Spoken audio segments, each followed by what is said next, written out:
The track is still getting done. It's a big job to finish it. So this is a short video again, since last week was kind of bombed out by a trip I took to Cedar City, Utah, and this week is mostly gone because I'm going on a trip back to Erie, Pennsylvania.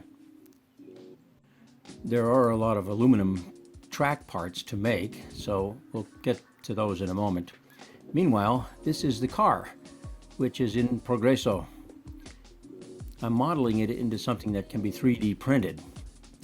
And I'm doing that in order to get the kind of detail you need in a model train, like you see in the model trains you buy. And I think to get that kind of detail, I need maybe an 8K resin printer, maybe a 4K would do it, which means another expensive thing to buy.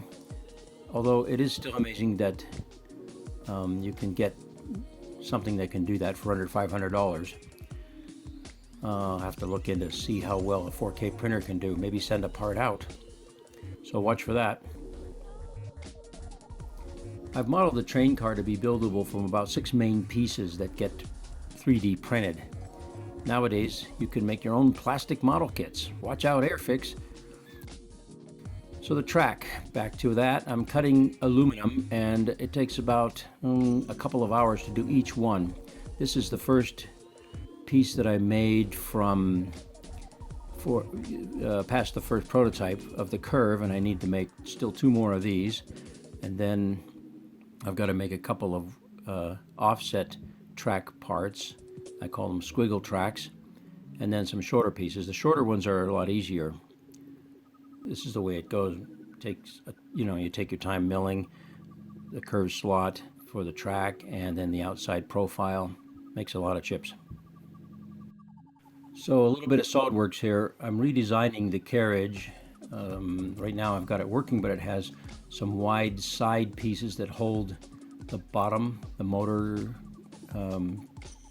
bracket, basically the motor and bottom bearings.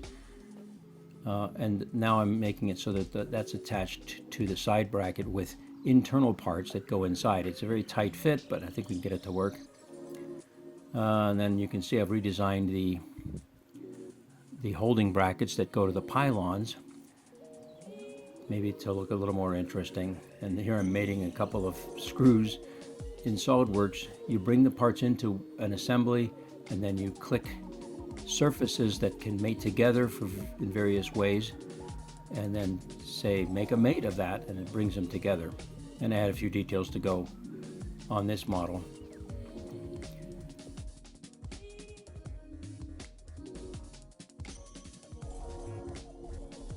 You can see that I've got some detail going there, and I hope to be able to print that. I might have to print separate little bits to put on. We'll see how that goes.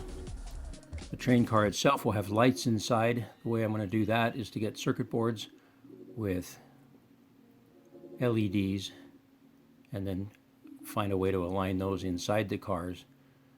Maybe roughly 1 per window. Okay, that's going to be it. Now I've got to get ready for my trip and get back to milling parts. I'm glad I got all that PC board done. That tore the heck out of my bandsaw. I'm going to get a new blade and not cut any more PC board. It's made of fiberglass, and it eats blades for lunch. And those over 20 feet of cutting there.